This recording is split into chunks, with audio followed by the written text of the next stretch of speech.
mengungkap rahasia kesaktian Bung Karno. Insinyur Soekarno, sang proklamator dan sekaligus presiden pertama di Indonesia ini, adalah sosok pemimpin besar. Putra sang fajar ini sangat karismatik, berwibawa, tegas, nasionalis, hingga revolusioner.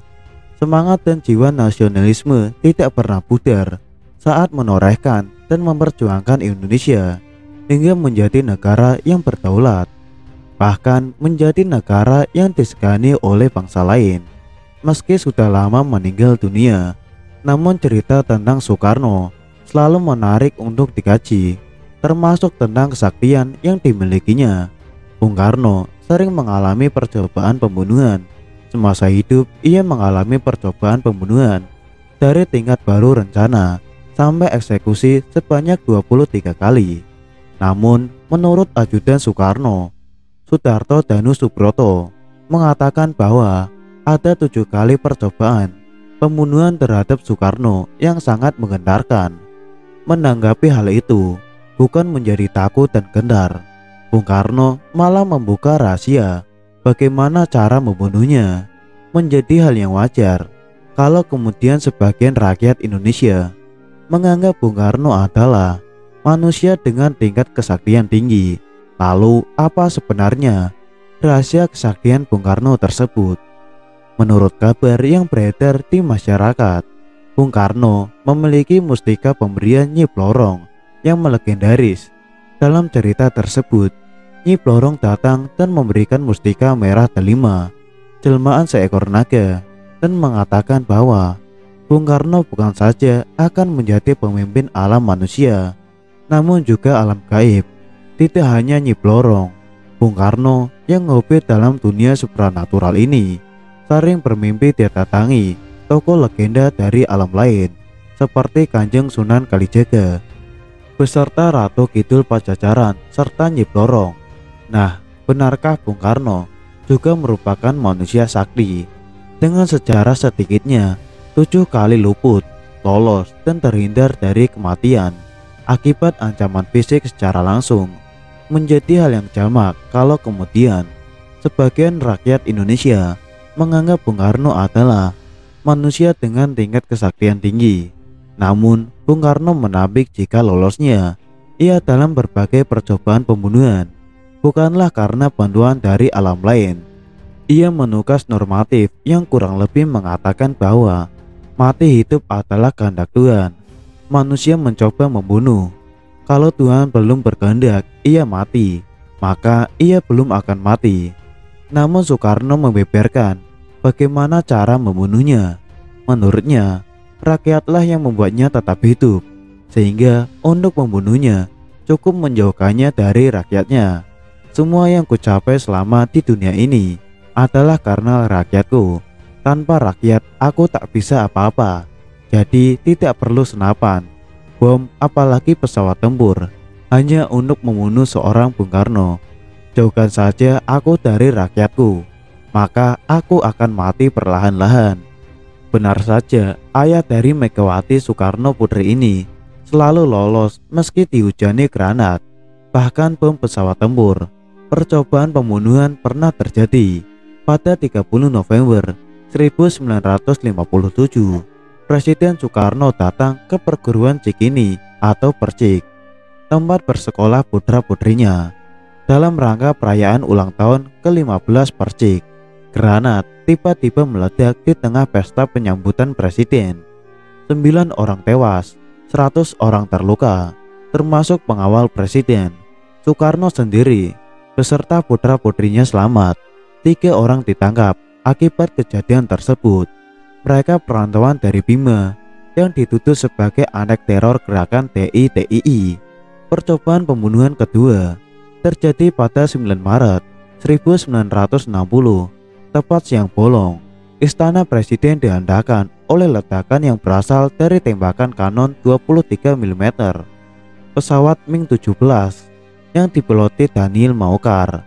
Maucar adalah letnan angkatan udara yang telah dipengaruhi Permesta. Kanon yang dijatuhkan Maucar menghantam pilar dan salah satunya jatuh tak jauh dari meja kerja Soekarno. Untunglah Soekarno tak ada di situ.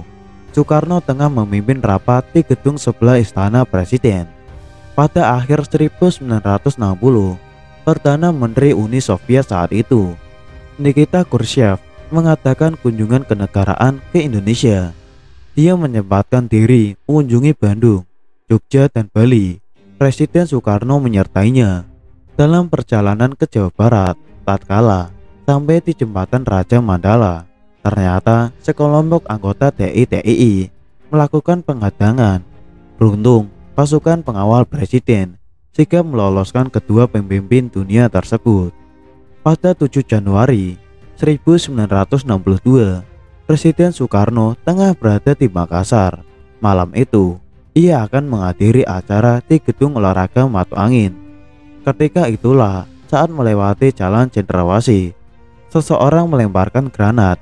Granat itu meleset, jatuh mengenai mobil lain. Soekarno selamat. Pelakunya Serma Markus Latu Perisa dan Ida Bagus Surya Tenaya divonis hukuman mati. Selain itu, percobaan pembunuhan terjadi pada 14 Mei 1962. Bahrom sangat senang ketika berhasil mendapatkan posisi duduk pada saf depan dalam barisan jemaah sholat Idul Adha di Masjid Baitur Rahim. Begitu melihat Soekarno, dia mencabut pistol yang tersembunyi di balik jasnya. Moncong lalu diarahkan ke tubuh Soekarno. Klik, apa daya jarinya keluh. Dalam persekian detik, ketika tersadar, arah pun melenceng dan peluru meleset dari tubuh Soekarno, menyerempet Ketua DPR Haji Zainul Arifin. Haji Bahrom divonis hukuman mati, namun kemudian dia mendapatkan gerasi. Pada 1960-an, Presiden Soekarno dalam kunjungan kerja ke Sulawesi. Saat berada dalam perjalanan keluar dari lapangan terbang Mandai, sebuah peluru mortir ditembakkan anak buah Kahar Muzakar. Arahnya kendaraan Bung Karno, tetapi ternyata meleset jauh. Soekarno sekali lagi selamat. Desember 1964, Presiden Soekarno dalam perjalanan dari Bogor menuju Jakarta. Rombongannya membentuk konvoi kendaraan dalam laju kendaraan yang perlahan. Mata Soekarno sempat berserobak dengan seorang lelaki tak dikenal di pinggir jalan. Perasaan Soekarno kurang nyaman. Benar saja, lelaki itu melemparkan sebuah granat ke arah mobil presiden. Beruntung, jarak pelemparannya sudah di luar jangkauan mobil yang melaju. Soekarno pun selamat. Dari kesemuanya, Bung Karno tetap selamat, tetap sehat dan tidak gentar.